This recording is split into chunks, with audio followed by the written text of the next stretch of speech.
Hello students, मैं आपका physics गुरु निपेंद्र भटनागर अपने अगले सेशन में आपके साथ हूँ।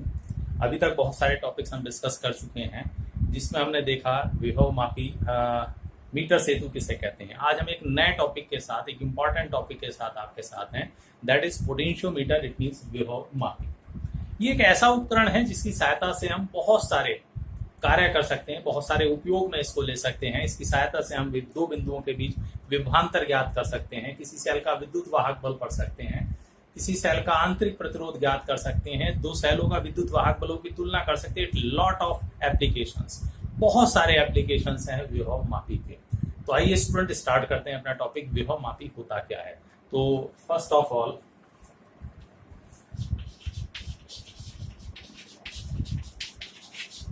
विभव मापी एक ऐसा उपकरण है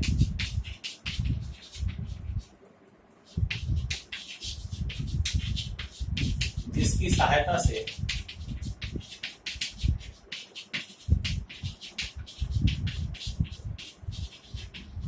दो बिंदुओं के बीच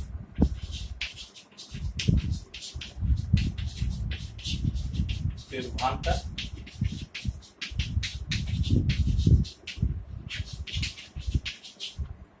किसी सेल का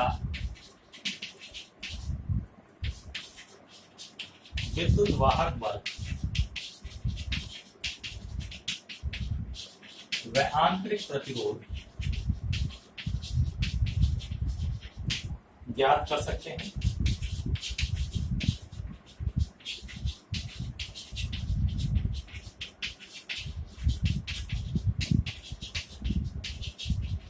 तथा दो सेलों के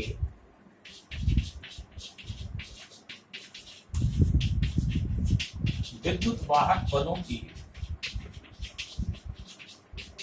तुलना कर सकते हैं।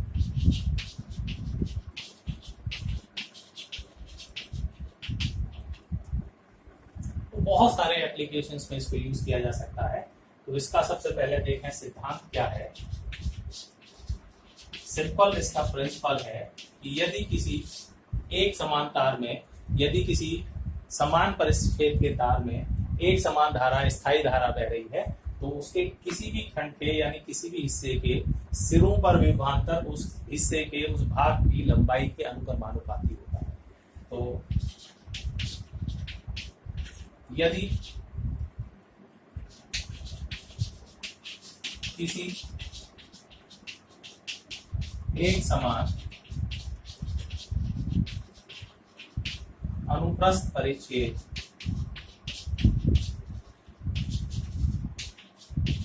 के तार में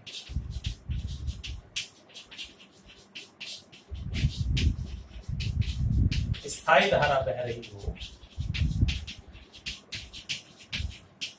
तब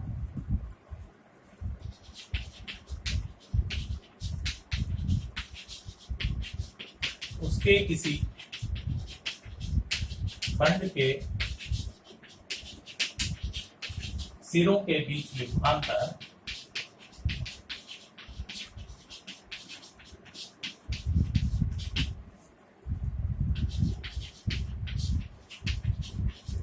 खंड की लंबाई के अनुक्रमानुपाती होता है।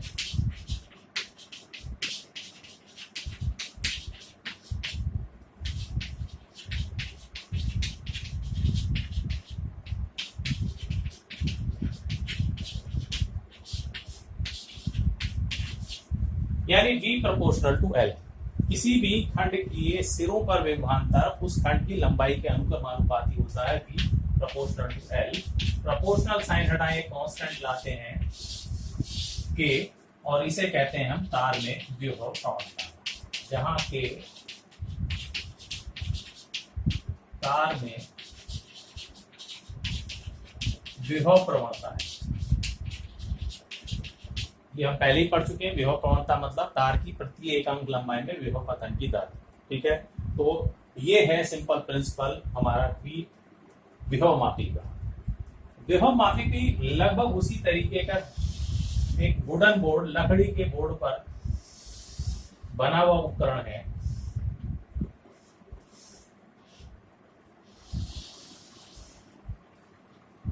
इस तरह का एक बोर्ड हमारे पास लकड़ी का बोर्ड का होता है ये विभव मापी, और इस पर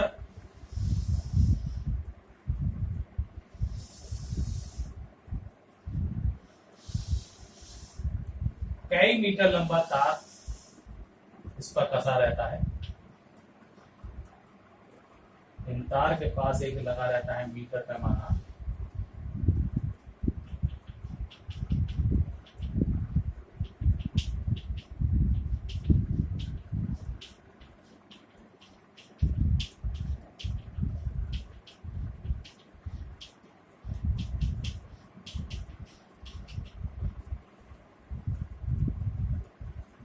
इन सिरों पर यहाँ पर धातु की मोटी पत्तियां लगी रहती हैं।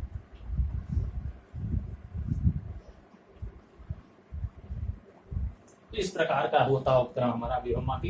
इसमें तार 4 मीटर, 6 मीटर, 10 मीटर लंबा तार हो सकता है। जो ये पत्तियां लगाई गई हैं धातु की मोटी, ये एंड करेक्शन जो सिरों पर होने वाले प्रतिरोध के प्रभाव को खत्म करने के लिए, क्योंकि जो भी हम तार की लंबाई नापेंगे वो ये लंबाई नापी जाएगी। जो ये तार यहाँ घूम कर आ रहा है, यानी इतने हिस्से का कोई प्रतिरोध हमें काउंट नहीं करते हैं, तो इसीलिए उसके प्रतिरोध को शून्य करने के लिए धातु की मोटी पत्ती के नीचे इसको कवर कर दिया जाता है, जिससे कि इस हिस्से का प्रतिरोध क्या हो जाता है, 0 काउंट हो जाएगा। वो यहाँ पर हमें नहीं लेना होगा। ठीक है,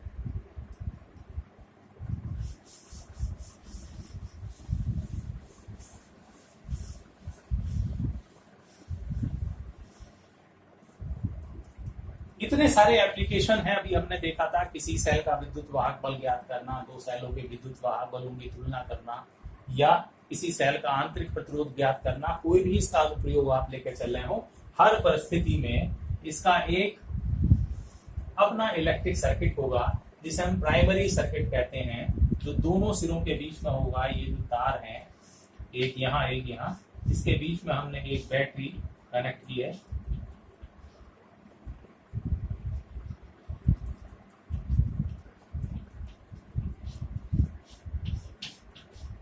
किसी भी पर्पज में आप इसको यूज कर रहा हो, कोई भी अनुप्रयोग हो, ये इसका फिक्स सर्किट रहेगा।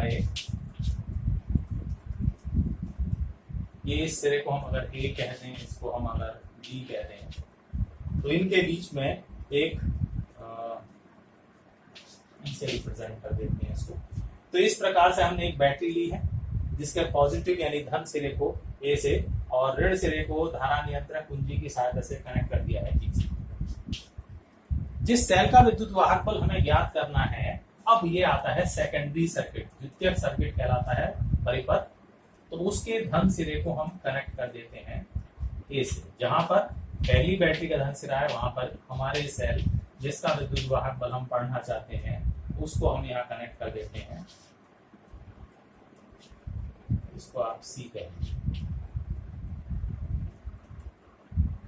ऋण सिरे को हमने जोड़ा है एक गैल्वेनोमीटर से, और इसको जोड़ दिया गया एक तार की सहायता से ज्योति से।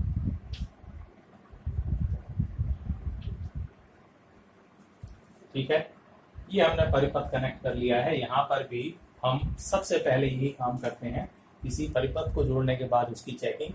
ये भी हमारा एप्लीकेशंस प्रैक्टिकल्स में भी है, तो ध्यान से इसको समझिएगा स्टूडेंट्स। जब हमने परिपथ जोड़ लिया है, तो हम जॉकी को एक बार तार सिरे के ए के पास कनेक्ट करते हैं, जोड़ कर रखते हैं, स्पर्श कराते हैं, फिर देखते हैं गैल्वेनोमीटर में विक्षेप किस दिशा में। फिर हम यहाँ सी के आसपास कहीं जोड़ करके देखते हैं, स्पर्श करा कर देखते हैं। अगर विक्षेप विपरीत दिशाओं में आ रहा है तो इसका मतलब परिपथ ठीक है, और अगर एक ही दिशा में विक्षेप आ रहा है तो इसका मतलब कहीं परिपथ में दिक्कत है, गड़बड़ है, उसको चेक किया जाना चाहिए। तो देन आफ्टर यदि परिपथ हमारा सही कार्य कर, यहाँ पर ऐसी स्थिति प्राप्त करते हैं, बार बार जगह जगह टच करा करके जॉकी को, कि जिसके लिए धारा मापी में क्या हो, शून्य विक्षेप स्थिति। जब ऐसी स्थिति हमें प्राप्त हो जाएगी, तो ए से लेकर के जे तक जो भी तार की लंबाई है, उसके सिरों पर विभवांतर सेल के विद्युत वाहक बल के बराबर होगा। ठीक है, तो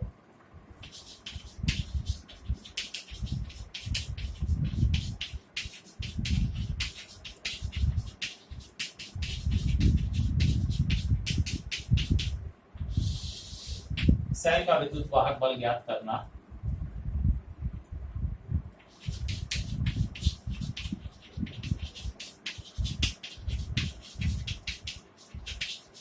परिपथ को चित्रानुसार जोड़कर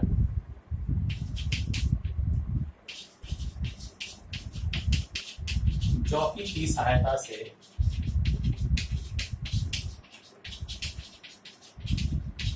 तार पर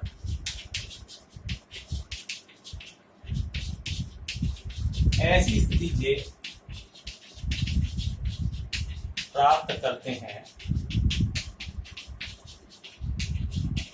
जिसके लिए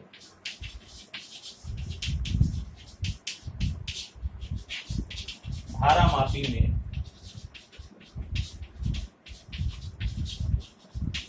शून्य विक्षेप स्थिति प्राप्त हो।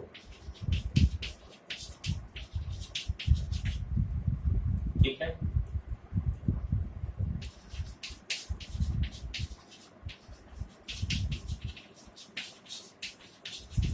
यदि इस स्थिति में तार ए जे की लंबाई स्मॉल एल हो, तब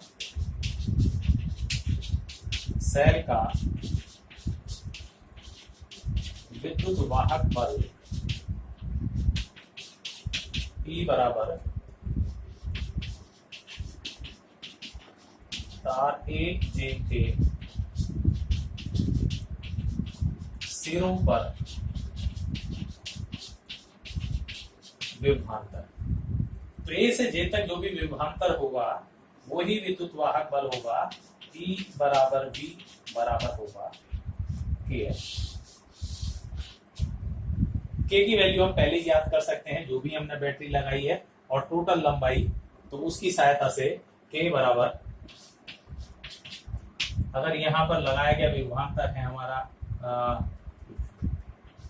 E डैश कह लें और टोटल लंबाई है L, तो हम K पहले ही ज्ञात कर सकते हैं।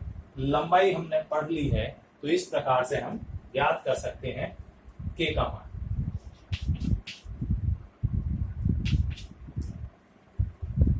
इस सेल का विद्युत वाहक बल E डैश मान लिया है हमने, B हमने बैटरी ली है और यहां से यहां तक टोटल लंबाई ली है L, तो K बराबर होगा E dash upon L। K पहले से ज्ञात क्वांटिटी है, लंबाई हमने पढ़ ली है, तो इस प्रकार से हमें सेल का विद्युत वाहक बल ज्ञात हो जाता है। And this is the first application, ये पहला अनुप्रयोग है विभव मापी का।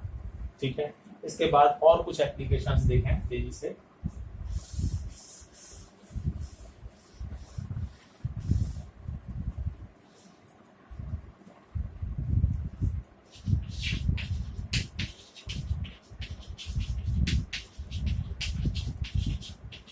दो सेलों के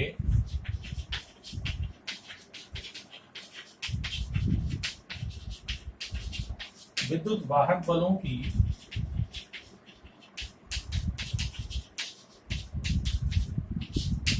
तुलना करना। दो सेलों के विद्युत, थर्ड एप्लीकेशन होगा सेल का आंतरिक प्रतिरोध ज्ञात करना। प्राइमरी सर्किट प्राथमिक सर्किट एज इट जुड़ा रहता है। सेकेंडरी सर्किट के लिए हम क्या करते हैं, जिस सेल का विद्युत वाहक बल हमें ज्ञात करना है उसका पॉजिटिव सिरा यहां जोड़ दिया गया है और नेगेटिव यहां। ठीक है, इसके पैरेलल यानी समांतर क्रम में एक रेजिस्टेंस बॉक्स, प्रतिरोध बॉक्स जोड़ दिया जाता है, जिसकी सहायता से R प्रतिरोध लगा सकते हैं।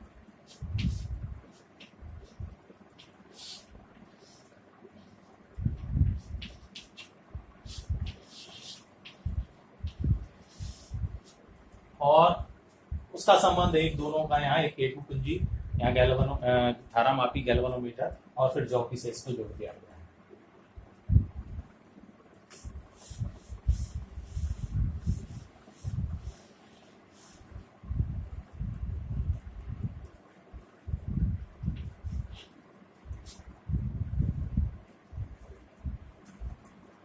परिपथ को चित्रानुसार जोड़कर जॉकी जे की सहायता से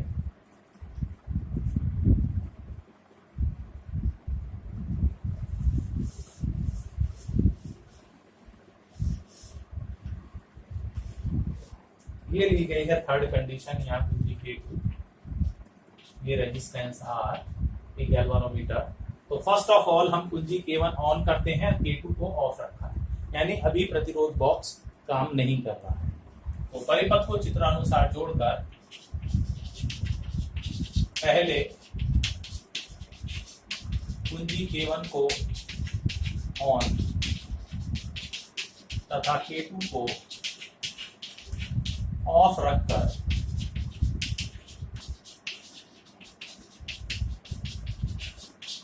धारा मापी में शून्य विक्षेप स्थिति प्राप्त करते हैं। अगर ये हमें पहली स्थिति J1 L1 लंबाई पर प्राप्त हो रही है, यदि यह L1 लंबाई पर प्राप्त हो,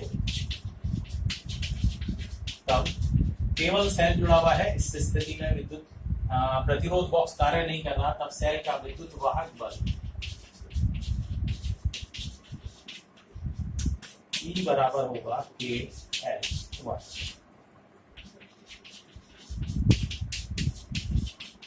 जहां K है तार में विभव। ठीक है, अब कुंजी K2 को ऑन कर देते हैं। K1 तो ऑन है ही है, साथ में K2 को भी ऑन कर दिया गया है।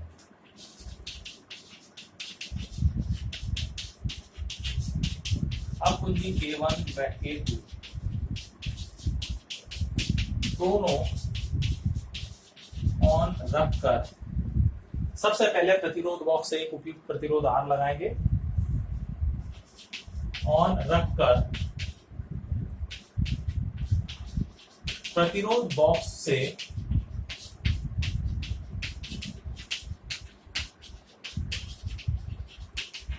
प्रतिरोध R लगाकर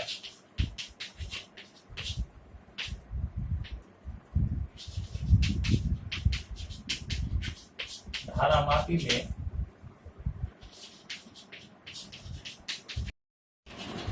शून्य विक्षेप स्थिति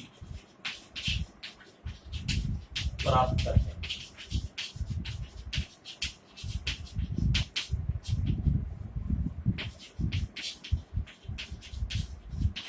यदि यह L2 लंबाई पर प्राप्त हो,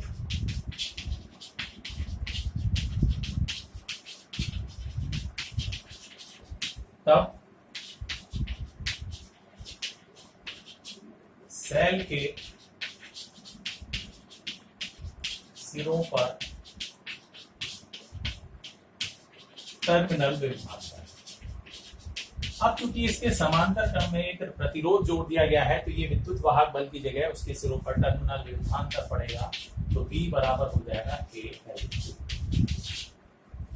and this is equation number 2। दोनों को डिवाइड कर लीजिए, E/V बराबर आ जाएगा L1/L2। ठीक है,